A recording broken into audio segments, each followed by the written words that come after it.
Buenas noches, ingeniero Raúl Pilco. Bueno, nuestro grupo está conformado por María Belén Espinosa, Judith Novoa, Ámbar Pasguash y mi persona, Carla Paladines. Hoy vamos a hablarles de la política monetaria y fiscal en el modelo ISLM, con el análisis de equilibrio en macroeconómico entre mercados de bienestar y del dinero. Para comenzar, vamos un poquito a explicarles cómo funciona el modelo ISLM y por qué es clave para analizar la relación entre la política fiscal y la política monetaria en una economía. El modelo ISLM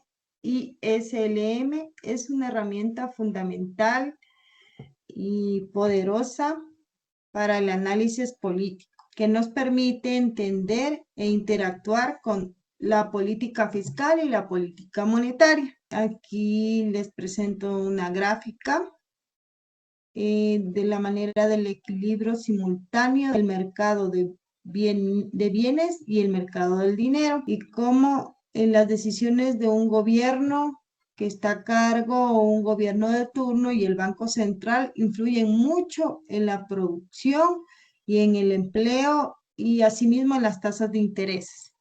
Todo esto se complementaría como el PIB. Asimismo, les puedo comentar que el modelo ISLM también puede ampliarse para analizar economías abiertas, donde el comercio y los flujos de capital desempeñan un papel significativo.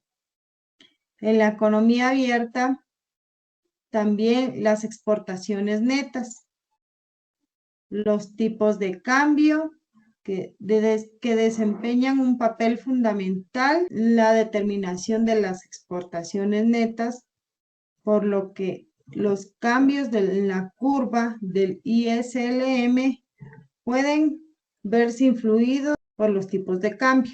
Aquí les presentamos una gráfica. A continuación, mi compañera va a continuar con un ejemplo del mismo tema.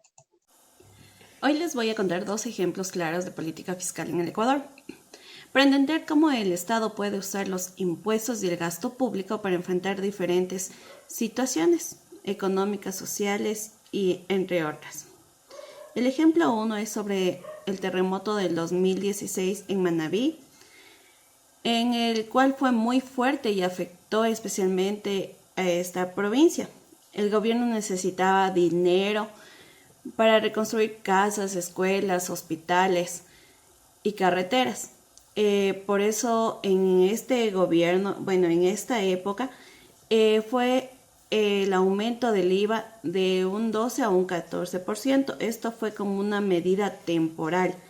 Con lo recaudado no solo se ayudó directamente a las familias afectadas, sino también se generaron varias fuentes de empleo, tanto en construcción, comercio, y se pudo ayudar un poco a las familias afectadas.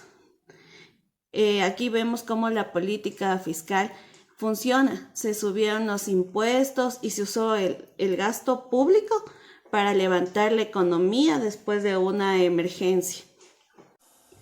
Hoy les voy a contar dos ejemplos claros de política fiscal en el Ecuador, para entender cómo el Estado puede usar los impuestos y el gasto público para enfrentar diferentes situaciones económicas, sociales y entre otras.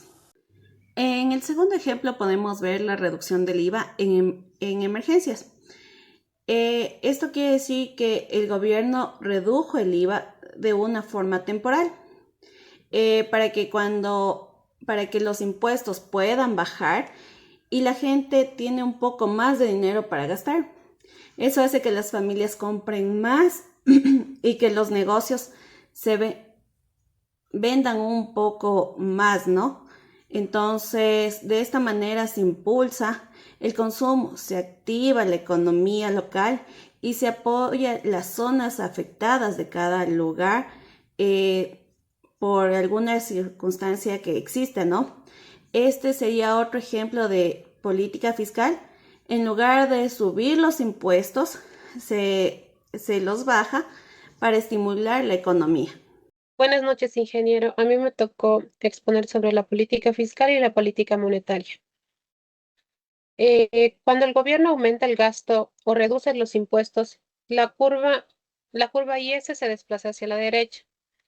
Esto genera un nuevo equilibrio con mayor producción y una tasa de interés más alta. En cambio, si el gasto baja o los impuestos suben, la curva se mueve hacia la izquierda y la producción disminuye.